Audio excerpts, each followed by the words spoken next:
Hey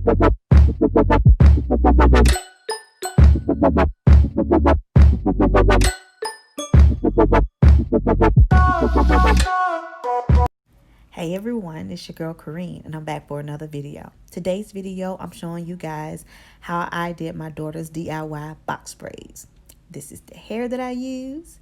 I also used the Cream of Nature Oregon Oil, edge tamer, rat tooth comb, and my favorite, the denim brush. So here's my daughter's hair pre-stretched, freshly washed and conditioned and detangled. These are braids that I've already done.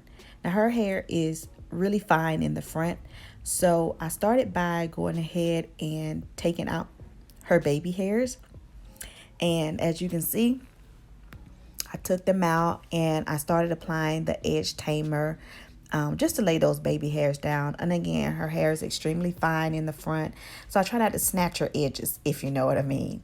But anyway, I am parting out the sections, and because her hair is so fine, it's thicker in the top, but it's very fine in the front. So I'm gonna make these braids actually a little bit smaller than the ones in the back. And as you can see, my daughter's not too happy. She's ready, she's over it. She's ready to get up, and me tugging her head back and forth, she's just over me by now. But anyway, she's been a good trooper and allowing me to practice on her hair.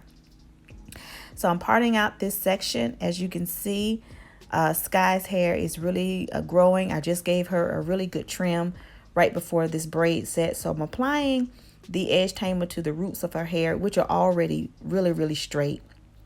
So I'm applying that edge tamer at the top, on the back of my hand first, and then to the top of the section, and then the actual section.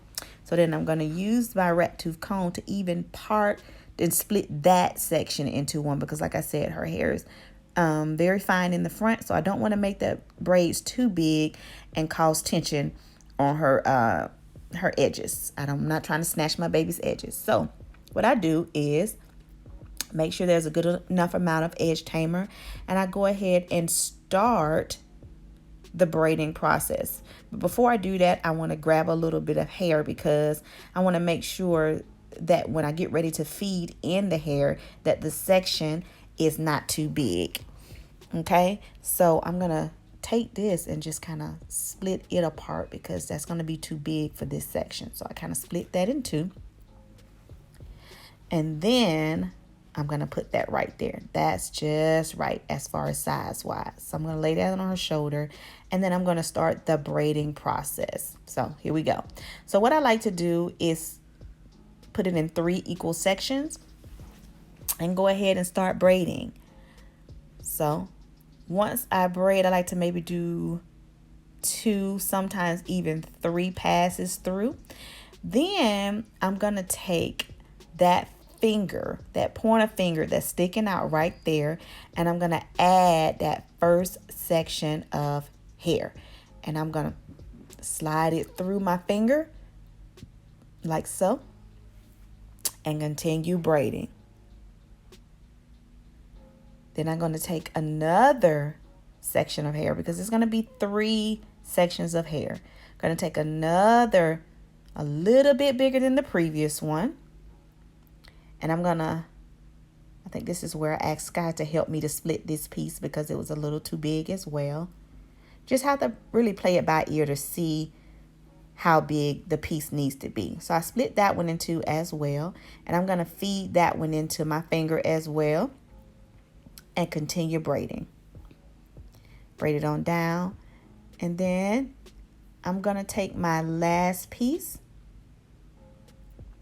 which your last piece is always going to be your bigger piece.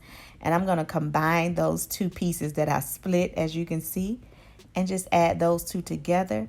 And I'm going to feed in that final piece right from that index finger, and I'm going to just begin to braid it on down. And that's my 3rd and final piece.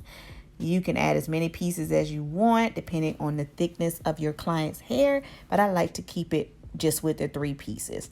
So from here, you're just going to braid all the way down. And as you can see, Sky's hair is really long, so I'm braiding, girl. I'm braiding, child. But anyway, so you want to kind of use your edge tamer as well to smooth in her natural hair or your client's natural hair with the braiding hair.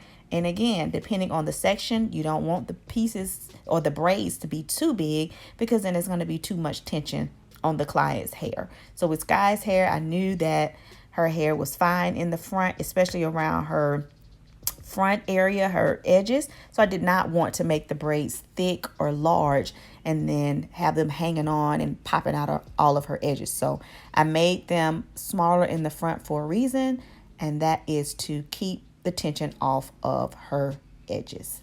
So as you can see here, I'm smoothing her natural hair in with the braiding hair. Sky is totally over it. Hence, she just rolled her eyes at the top of her head, but she's okay, guys. Trust me, she was not hurt in the process of braiding this hair.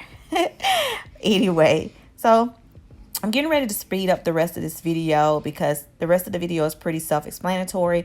I hope that you enjoyed this video. Be sure to rate and subscribe if you have not already joined the family. Hey, what are you waiting on? Come on, hit that subscribe button and join the family. I love you guys so much for watching. I'm excited about the content. I hope this video is helpful. My daughter, her hair is not locked. She is a loose natural, and I will be sharing a little bit more of her journey again soon. You guys stay tuned for the video.